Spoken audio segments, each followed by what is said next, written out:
కాదు అట్లా కాదు. అంటే ఇప్పుడు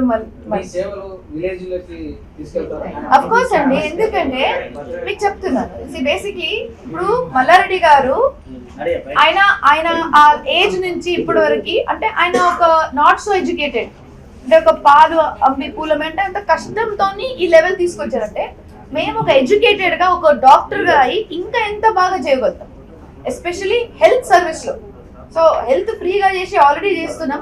ఇంకా దాంట్లో ఇప్పుడు రోబోటిక్ సర్జరీస్ అనుకోండి, మన పెద్ద పెద్ద హాస్పిటల్స్ రోబోటిక్ సర్జరీ ఒక సర్జరీ చేయకపోతే ఇప్పుడు అప్పుడు ఎట్లుంటుండే, ఇప్పుడు రోబోటిక్ వచ్చింది. ఇంకా ముందు లాప్రోస్కోపీ చాలా ఎక్స్పెన్సివ్ ఉంటుండే, ఇప్పుడు మేము లాప్రోస్కోపీ మన హాస్పిటల్లో ఫ్రీ చేస్తున్నాం.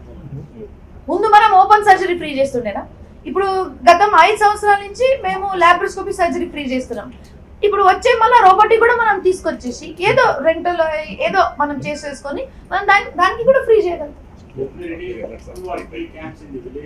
ఇప్పుడు మొన్నటి వరకు ఒక ఇంకో ఎగ్జాంపుల్ అండి, మనం 10 సంవత్సరాల ముందు క్యాట్ ల్యాబ్ లేకుండే, మనకి మల్లారెడ్డి హాస్పిటల్లో క్యాట్ ల్యాబ్ లేదు. 1 మంత్ బ్యాక్ మేము క్యాట్ ల్యాబ్ కూడా ఇన్స్టాల్ చేసినాం. ఆ క్యాట్ ల్యాబ్ కూడా ఇప్పుడు మేము ఫ్రీ యాంజియోప్లాస్టీ ఫ్రీ యాంజియోగ్రఫీ కూడా స్టార్ట్ చేసేసాం. సో అండ్ క్యాన్సర్ కూడా ఎస్పెషల్లీ ఇప్పుడు క్యాన్సర్ కి మనకు వేరే చాలా హాస్పిటల్స్ ఉన్నాయి. బసవతారకంలో ఎంత ఫ్రీ చేస్తారు అంటే అక్కడ కూడా అమౌంట్ ఉంది, ఎందుకంటే సెమీ గవర్నమెంట్ ఉంది కాబట్టి. కానీ ఇప్పుడు పెట్ స్కాన్ ఇంకో ఎగ్జాంపుల్ చెప్తా. పెట్ స్కాన్ మన దగ్గర మొత్తం ఫ్రీ కాకపోయినా మనం ఓన్లీ 5,000 to 6,000 చార్జ్ చేస్తాం. It is the least in Telangana. Active politics already మా మామయ్య గారు యాక్టివ్ గానే ఉన్నారు.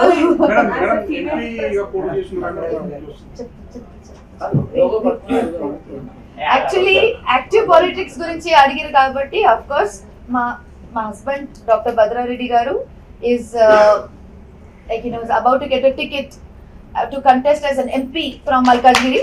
సో ఆయన టికెట్ ఇచ్చినా ఒకటే, నాకు టికెట్ ఇచ్చినా ఒకటే, మేమిద్దరం కలిసి పోరాడదామని చెప్తున్నాం. కన్ఫర్మ్ అయిన తర్వాత 100% డిక్లేర్ అవుతుందండి. అది మా ప్రయత్నం మేము చేస్తున్నాం. మా ప్రెషర్ ఏం లేదు, ఎందుకు భయం ప్రెషర్ ఉంటాం, ఏం ప్రెషర్, మేము హాయిగా ఉన్నామండి. అప్పుడు కూడా హాయిగా ఉన్నాం, ఇప్పుడు కూడా హాయిగా ఉన్నాం, మాకేం ఫరక్ పడదు. ఎందుకంటే మెయిన్ ఏంటంటే మా పనులు మేము చేస్తున్నాం కదా, ఇప్పుడు పడాలి. అది ఏదో మీడియా వాళ్ళు మీరే మాట్లాడుతుంటారు, వాళ్ళు వీళ్ళు. ఇప్పుడు మంచి మీకు ఒక విషయం మీకు ఒకటి చెప్పాలి, ఏంటంటే రేవంత్ రెడ్డి గారు ఇప్పుడు సీఎం పొజిషన్ లో ఉన్నారు. ఆయన లేనప్పుడు విషయం వేరు, ఇప్పుడు ఆయన ఉన్నప్పుడు ఆ పదవికి మాత్రం మేము రెస్పెక్ట్ ఇవ్వాలి కదా, అది ఇచ్చేస్తాం. కానీ దాంతో పాటు మాకు దేనికి భయపడాల్సిన అవసరం లేదు, మాకు అంతా సిస్టమేటిక్ నడుస్తున్నాం. సో ఏ గవర్నమెంట్ ఉన్నా మా బిజినెస్ కానీ మా పని కానీ మేము చేస్తుంటాం.